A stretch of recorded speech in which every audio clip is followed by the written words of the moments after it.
Welcome back to the ONSA ASEAN program on RSU Wisdom TV. Today we'll be talking about the ASEAN community building from the first day with my guest today, Professor Dr. Sompong Sucharitkul, Dean of the Faculty of Law, Rangsit University. Sawadee and welcome to the program today. Thank you. It's been my honor and pleasure to be interviewing you today because I think what we can get from our program today will be very crucial and very vital and will be very useful for the future of ASEAN community building.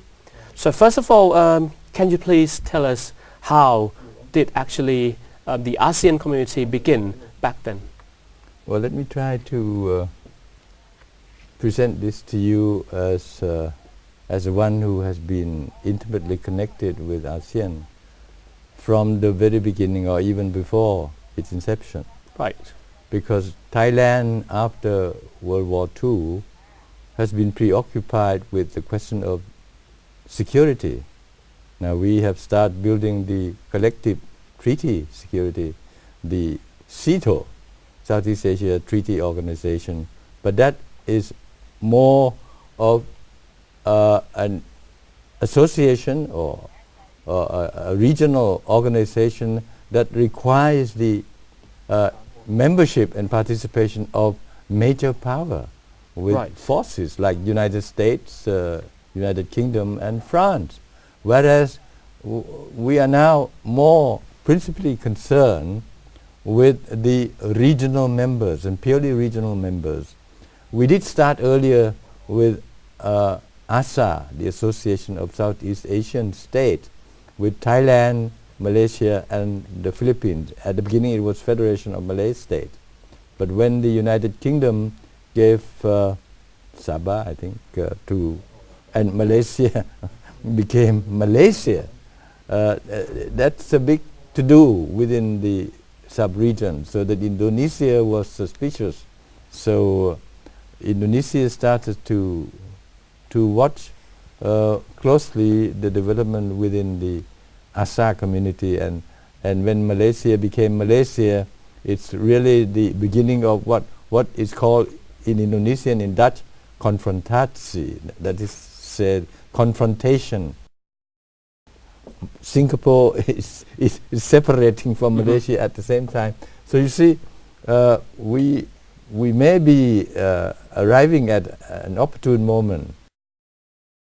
What were the objectives back then? Was it because of the security reason or are there any other reasons? Principally security reason. And then just right before ASEAN, you remember the visit of President Park Chung-hee to Bangkok, 1965.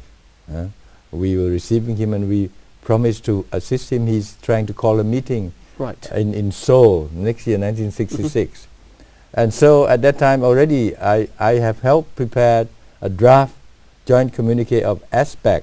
That's for the first time. And the name ASPEC was coined by the Philippines, I think, Ramos. And that happened in Seoul. In Seoul, after SEATO and ASA.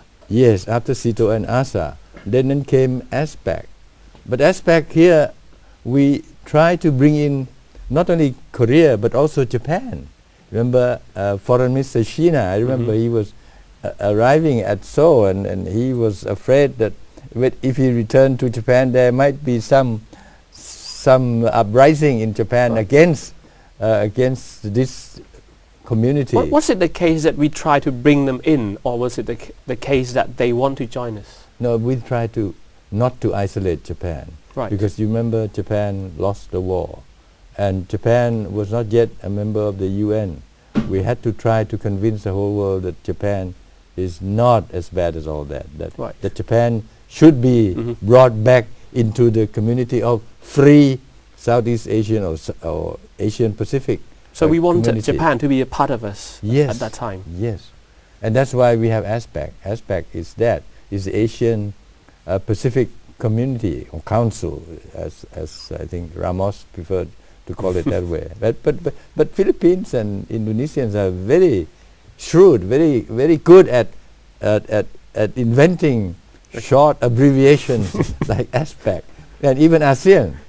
ASEAN, the year later, we started creating ASEAN, but in my draft, that there was not much change in the substance, but the name, I call it CARC, Southeast Asia Association for Regional Organization.